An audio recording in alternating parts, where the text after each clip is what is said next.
Lucas 16, 19 em diante, diz assim a palavra do Senhor: Ora, havia um homem rico que vestia sepultura de linho finíssimo, e vivia os dias regalada e esplendidamente. Havia também um certo mendigo chamado Lázaro, que jazia cheio de chagas à porta daquele, e desejava alimentar-se com as migalhas que caíam da mesa do rico, e os próprios cães lhe lamberem as chagas. E aconteceu que o mendigo morreu e foi levado pelos anjos para o seio de Abraão, e morreu também o rico e foi sepultado. E no inferno ergueu os olhos, estando em tormentos, e viu ao longe Abraão e Lázaro no seu seio. Amém? Podemos assentar.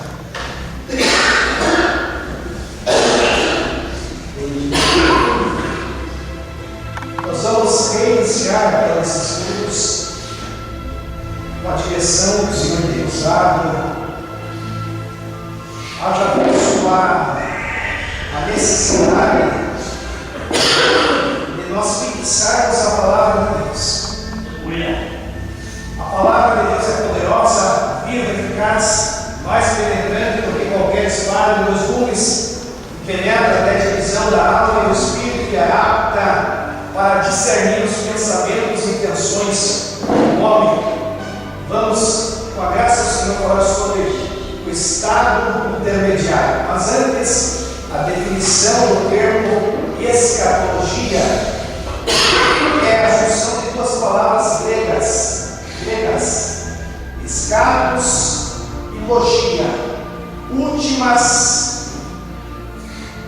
Logia é estudo das últimas coisas, e logia quer dizer estudo tratado de conjunto de ideias. Logo, escatologia quer dizer estudo das últimas coisas.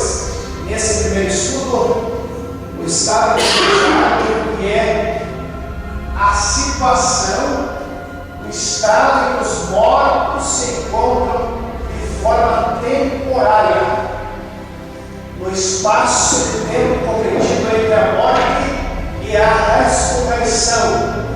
Hebreus 9, 27, Apocalipse 14, 13, primeiro texto fala que ao homem que está ordenado a morrer uma só vez, vindo depois disso o juízo. Esse texto já derruba a tese, a teoria da reencarnação, porque na reencarnação o homem morreria mais de uma vez. A Bíblia, nesse texto, já condena a reencarnação, dizendo que o homem está ordenado a morrer uma só vez, vindo depois disso o juízo. Apocalipse 14, 13 diz: bem-aventurado e santo os que morrem no Senhor, sobre eles não tem poder a segunda morte. Nós vamos para frente.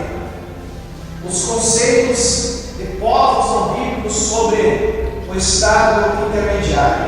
Os gregos primeiro. Os gregos, para os gregos, os mortos tinham para chamar a ilha os bem-aventurados, para depois de serem julgados. Os que eram considerados bons iam para os campos elíseos, uma espécie de paraíso. Os gregos, cujas teorias o apóstolo Paulo prestou as ideias de Platão, filósofo grego, eles criam no mundo inferior, governado por um deus chamado Hades. E Hades fazia o julgamento dos que iam ali para baixo, eles ficavam aguardando na ilha dos bem-aventurados. Os que eram considerados bons iam para o campo dos elíseos, que era o paraíso dos gregos. Os que não eram considerados bons iam para o Tártaro, para o abismo do inferno. Os povos romanos, povos que crucificaram a Jesus, na época do Império, dizia que a eternidade é um reflexo dessa vida, ou seja, o rico continua rico, o pobre continua pobre, o miserável continua miserável, o mendigo continua mendigo, segundo os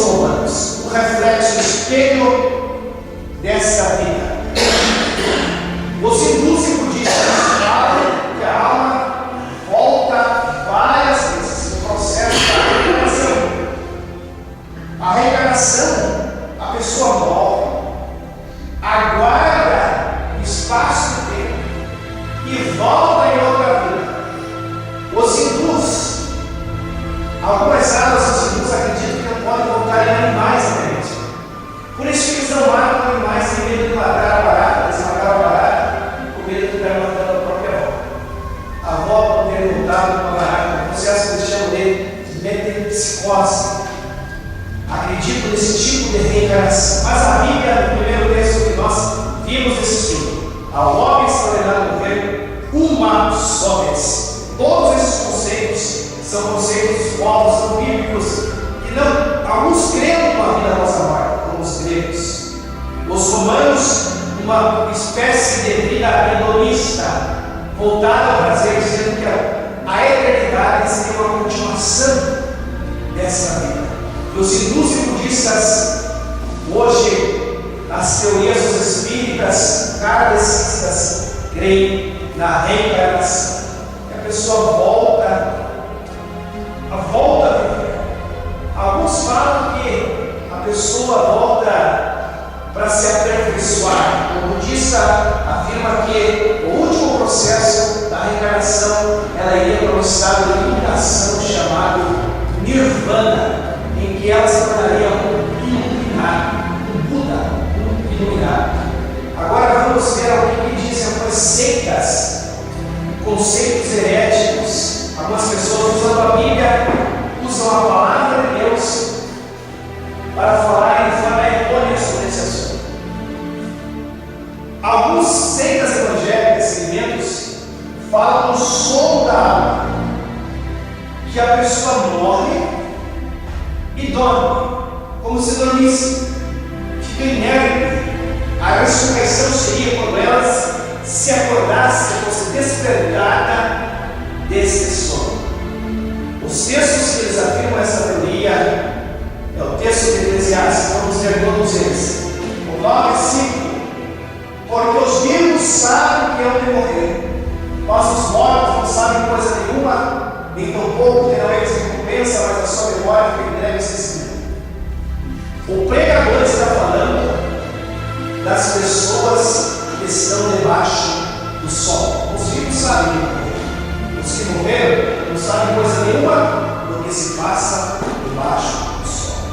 Esse texto não quer dizer nada que os mortos não estão dormindo. O 10 fala assim o seguinte: tudo quanto vier a mão para fazer aqui debaixo do sol, fazem conforme as suas forças, porque na sepultura, para onde tu vais, não há obra, nem projeto, nem conhecimento, nem sabedoria alguma. Debaixo do sol, para quem morre, não há projeto, não há ciência, não há sabedoria nenhuma. O 3:21, o autor aos Eclesiastes, o pregador, ele faz uma pergunta, ele indaga: quem sabe, quem pode dizer que o fôlego do homem, fôlego no sentido original, a alma do homem, vai para cima e a alma dos animais vai para baixo da terra? Quem sabe, quem pode explicar debaixo da terra? Quem viu? Quem tem essa experiência? Ele sabe responder quem de fato. E o último versículo, que é o mais complicado, o mais difícil para nós entendermos, é o que diz o 12:7. E o pó volta à terra como era, e o espírito volta a Deus que o deu. Uma análise desse texto sozinho vai dizer que todo o espírito volta a Deus. Mas não podemos analisar o texto sem o contexto. O que diz o começo do capítulo 11 de Eclesiastes? Lembra-te do teu Criador nos dias da tua mocidade, antes que venham os dias nos quais vai dizer: não tenho neles prazer. Quer dizer que quem se lembrar do seu Criador terá essa garantia: o espírito volta a Deus e o pó volta à terra. É o contexto desse texto. Se você pegar isolado, você vai dizer: todo o espírito volta para Deus. Alguns podem chegar até me prestar conta, mas é barrado na porta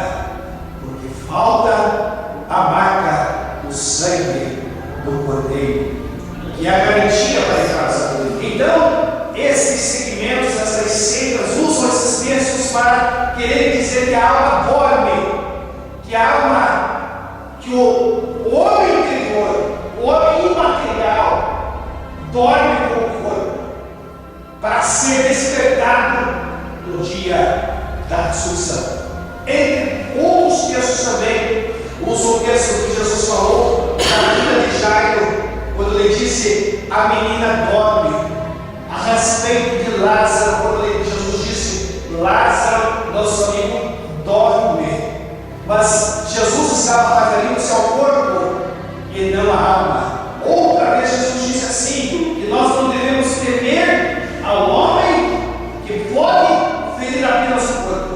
Devemos temer a Deus que pode matar o corpo e lançar a alma no inferno, onde o fogo não se apaga e o bicho não morre. Então o ensinamento de Jesus era diferente. O catolicismo romano inclui o purgatório, o ensino do purgatório. Aqui está pequenininho, mas eu vou ler para os irmãos o que diz o catecismo católico sobre o purgatório. Que morrem na graça e na amizade de Deus, mas não estão completamente purificados.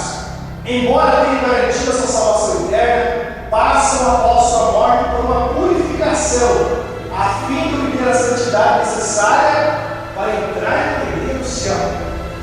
Nossa, imagina quão difícil que é ser católico. O católico, o mais santo que existe, tem que passar pelo purgatório. Porque não existe santo do mal justo, nenhum sequer. O mais santo deles vai passar pelo fogo do purgatório. E a obra de Jesus na cruz foi incompleta. A salvação, o estar consumado, foi incompleta. E eles usam a Bíblia ainda para justificar essas doutrinas. 1 Coríntios 3,15, que diz que a obra pode se queimar, todavia o caso é salvo como que pelo fogo. Mas pressão, vai ser salvo por um triz, vai ser salvo sem obras. Ali fala a respeito do tribunal de Cristo, o contexto daquele texto. Mateus 12:32, que é um texto difícil, que é difícil de interpretação também. Que fala que algumas pessoas, porque pecarem contra o Espírito Santo, não poderão ser perdoados, nem nesse mundo e nem no mundo vindouro. O mundo vindouro, Jesus estava se referindo ao milênio, ao reinado do milênio. Alguns que pecarem contra o Espírito na época do milênio serão castigados, serão réus de eterna condenação. Pecar contra o Espírito não tem perdão. Então todos esses conceitos estão de forma errada. O católico morre, pensa católico, que vai para o purgatório e acende vela, pagam missa de sétimo dia, fazem reza cristãs e acendem vela no sétimo dia, no ano do falecido que completa o aniversário do falecido. Vão fazer novela, vão fazer as orações, as intercessões, rogando para Maria, rogando para que as almas saiam do purgatório, pagando, como na época do Martinho Lutero, pagando um alto preço, o preço que foi pago pelo Senhor Jesus. Não há condenação para os que estão em Cristo Jesus. Então, a morte sela o compromisso, sela a vida, sela o destino de todo ser humano que se apresenta diante de Deus para o pré-julgamento. Vamos ver agora alguns termos bíblicos, palavras bíblicas relacionadas com os mortos. Existem duas palavras em especial: Keber ou Keber e Sheol, o Hades, no grego. Essas palavras são traduzidas por sepultura e por mundo dos mortos. Primeira palavra, Keber e Sheol, na comparação. Essa palavra aparece 29 vezes no plural, 37 vezes Keber, sepultura, recebe cadáveres. É localizado na superfície da terra, o Keber, 32 vezes. O homem coloca corpos no Keber e nunca no Sheol.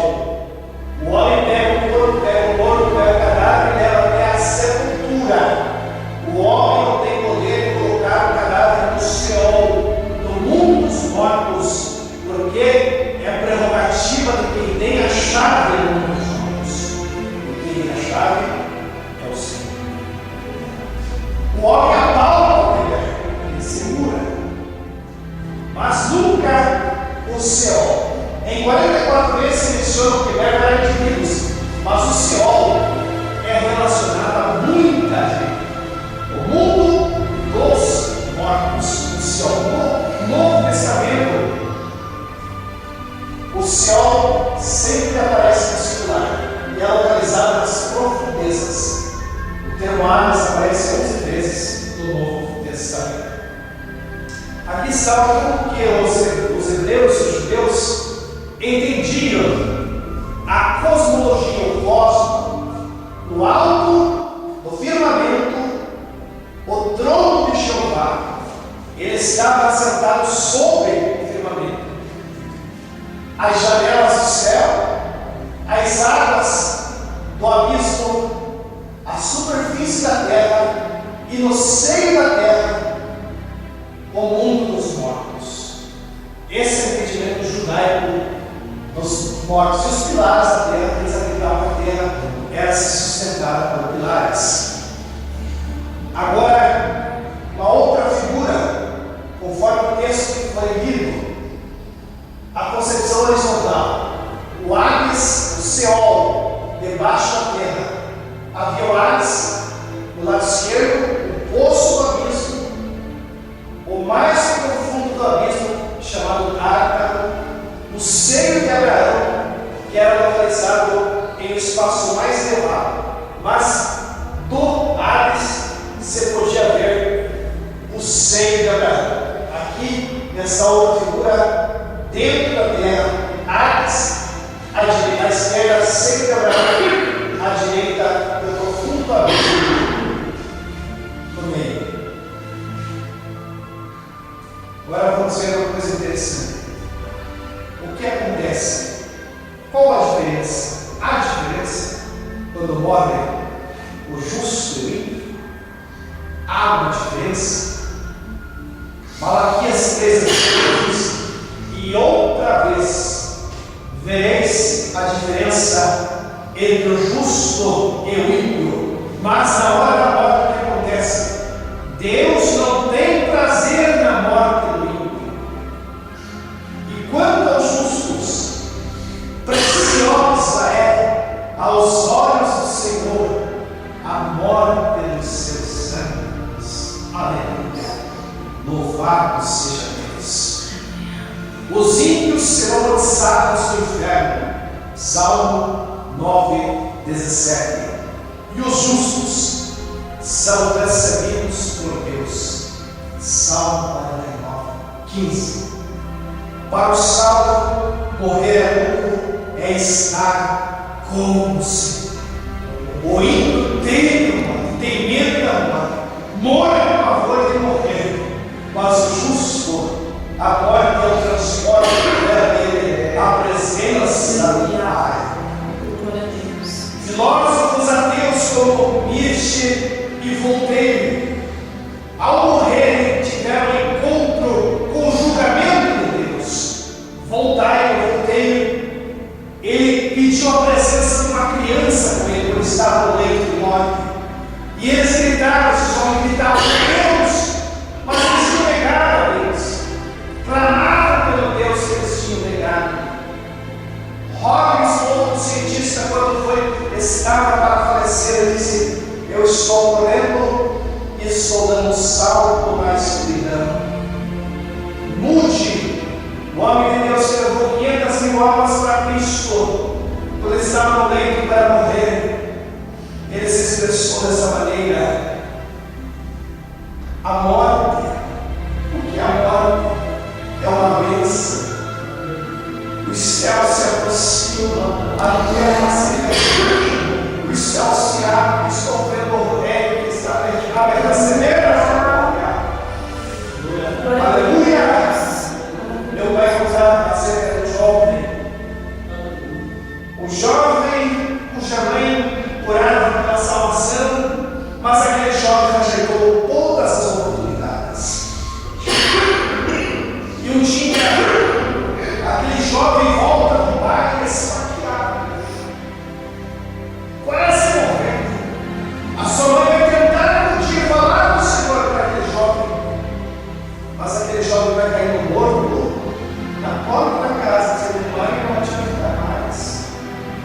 porque os meus pés já estão sentindo as labaredas do inferno. Ele já estava sentindo o fogo do inferno. O ímpio, você vê observando o ímpio que está para morrer. Você vê aquela angústia. O sábado, quando está para morrer, ele reúne os seus queridos e começa a cantar: entrou Deus preparada, a cristã em lugar para si. Aleluia. É diferente, é diferente. É preciosa a morte dos santos. Aleluia. Louvado seja Deus. E o ímpio, o que acontece? Eles não sabem para onde estão indo. Morrem 130 milhões de pessoas por ano, mais de 360 mil por dia, cerca de 4 pessoas por segundo estão morrendo. E a maioria sem Deus, sem salvação. Viram as costas para o Criador, preferem o capilar, preferem a escuridão e estão caindo em direção ao Senhor Mares, ao inferno sempre. Nunca mais irão. A pessoa que morre sem Cristo cela o seu destino. Uma jovem coreana, ela viu o que acontece com as pessoas. Os irmãos se recordam, eu já lhes mostrei na outra vez. Ela viu e desenhou a primeira pessoa. E ela disse que era religioso. Ela viu as figuras dos demônios colocando brasas de fogo na boca daquele homem. E na outra ela viu os demônios colocando bicho, fervendo, atormentando aquela alma que estava no inferno. O inferno existe. Hoje, quando eu estava estudando esses textos, eu estudei uma parte da medicina legal chamada tanatologia, que fala do processo da morte. Ele só morre no coração da verdadeira, a morte do coração, a morte do cérebro, a morte encefálica, a pessoa desencarna. Ela só morre. Dali a semanas, 4 semanas ela vira nada. Os vermes destrói isso, a pessoa vira nada. O corpo morto tem calor. Nas primeiras horas da morte você consegue recuperar uma coisa para congelar o coração, alguns órgãos, vai se demorar muito nessa capacidade. O corpo, mas a alma, conforme o texto que nós temos, a alma. E agora, lá no fogo, no inferno, estão muitos gritando de pavor, porque rejeitaram a palavra de Deus. Esse último slide, que fala o texto que nós temos, a figura do paraíso, Efésios 4, fala de Jesus, quando Jesus morreu no Gólgota, ele desceu as partes baixas da terra. No Efésios capítulo 4 está registrado que o Senhor desceu ao interior da terra. E Pedro, capítulo 2, versículo 4, fala que ele pregou aos espíritos em prisão. Quer dizer que os espíritos ouviram a voz do Senhor. Eles não estavam dormindo. O próprio Senhor não estava dormindo quando ele desceu. Ele não dormiu, não adormeceu. O corpo de Jesus dormiu na sepultura. Mas o espírito dele desceu às partes baixas da terra, onde ele pregou para os que estavam ali, o seio de Abraão, Ali ele viu Davi, Jó, Daniel, Jeremias, Isaías. Ele chegou dizendo para aquela gente: olha, eu sou aquele que vocês falaram. Glória a Deus. Eu sou aquele que vocês anunciaram. Eu estou aqui, mas não vou ficar aqui. Estou aqui só por um tempo.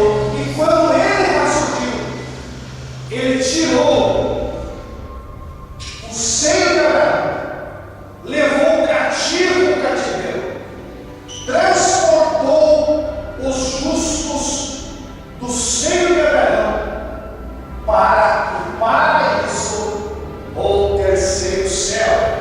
O apóstolo Paulo fala, 1 Coríntios capítulo 12, ele diz: conheço um homem. Ele não quis falar dele mesmo. Conheço um homem que foi arrebatado ao terceiro céu, ao paraíso, e ouviu palavras inefáveis que não é justo ao homem reverendo. Paulo falava do paraíso, do terceiro céu, aonde Jesus transportou os mortos justos que estavam ali no interior da terra, quando ele ressurgiu dentre os mortos no terceiro dia. Aqui está a figura da sepultura de Jesus. Palavra hebraica querer, a sepultura, termo físico, algo que pode pegar, querer, céu, mundo espiritual, mundo dos mortos, não se pode tocar. Lá somente os espíritos e os ímpios agora. Esse espaço está vazio agora, porque Jesus venceu a morte e tem nas mãos as chaves do inferno da morte, e está sentado à direita do Pai, aguardando o dia em que nos levará. E no dia que nos levar, os justos que estão no paraíso irão até a sepultura, e o corpo dos justos será transformado num abrir de escarnecedores, e a morte será tragada. Existe aqui um lugar escondido, que é a Geena, o inferno final. Não foi inaugurado ainda. Está lá, os demônios temem esse lugar. A Bíblia registra que os demônios estão nesse lugar. É o quartel-general dos demônios. Satanás foi precipitado para o mundo dos mortos, conforme Isaías 14 e Ezequiel 28. Quando Lúcifer pecou, transgrediu, ele foi precipitado, lançado para o mundo dos mortos. Alguns falam que o diabo, o Lúcifer, não está no inferno, mas é para lá que ele foi precipitado. De lá que ele comanda, que ele dá as ordens, que ele lança a sua fúria contra a terra. Às vezes ele vai pessoalmente executar suas missões. Às vezes ele vai rodear e passear sobre a terra. Às vezes ele vai acusar os justos, mas ali ele delega missões para os seus súditos, para expandir o seu reino maléfico sobre a terra. Mas a igreja se opõe a ele no sangue e no nome de Jesus. A igreja é vitoriosa. A igreja não teme esta morte. O Senhor tem fechado a morte do inferno e está sentado à destra. Aleluia. Aleluia. Glória a Deus. Louvado seja. Glória a Jesus. Bom detalhe sobre a morte para fecharmos esse assunto.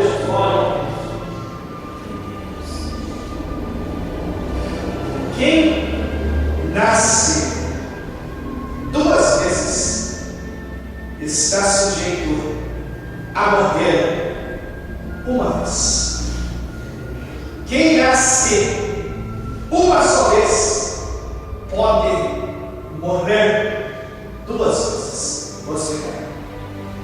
Nascemos da carne uma vez, nascemos do Espírito, novo nascimento, duas vezes. Só estamos sujeitos a morrer uma vez. E a morte vai fazer nosso corpo, só vai ter poder sobre o nosso corpo, porque conforme lemos e morreu Lázaro, e os anjos o levaram ao seio de Abraão. Amém. Glória a Deus. Mary Catherine Baxter escreveu a Divina Revelação do Inferno e a Divina Revelação do Céu.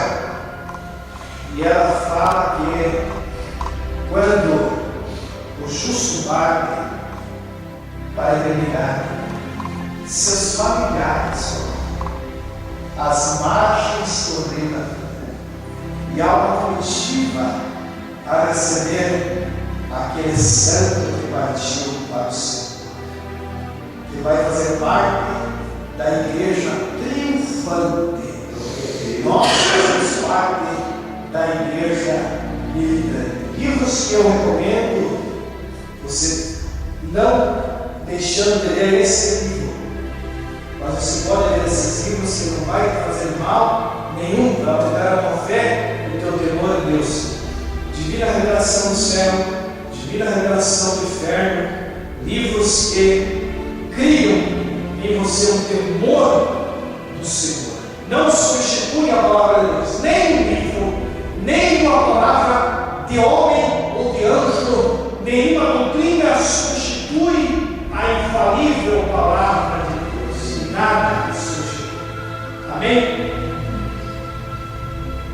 Agora eu deixo espaço uns minutos para os irmãos, se quiserem fazer alguma pergunta sobre esse tema, a doutrina dos mortos.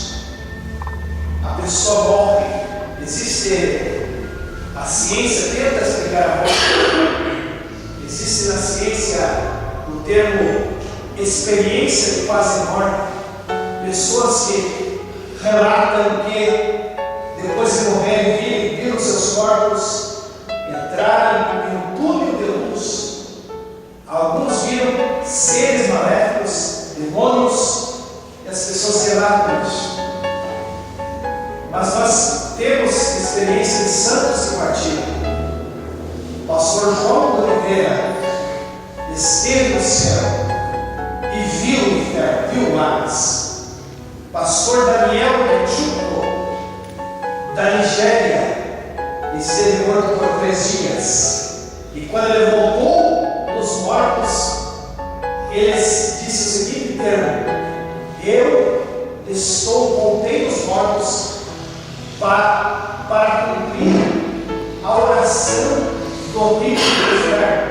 O que corroborou? Senhor, manda que alguém volte dos mortos e testifique o que acontece nesse lugar. Pastor Daniel e Quechuco, o testemunho dele, os irmãos podem procurar também, está disponível nos sites da internet. Amém? Amém? Amém? Então, encerramos por aqui. Daqui a 15 dias eu vou fazer toda terça, para não cansar os irmãos, os sinais da volta de Jesus, estudo número 2. E vamos, segundo a graça do Senhor nos der, aprender a palavra de Deus e confiar no Senhor poderoso para nos conceder muito mais além do que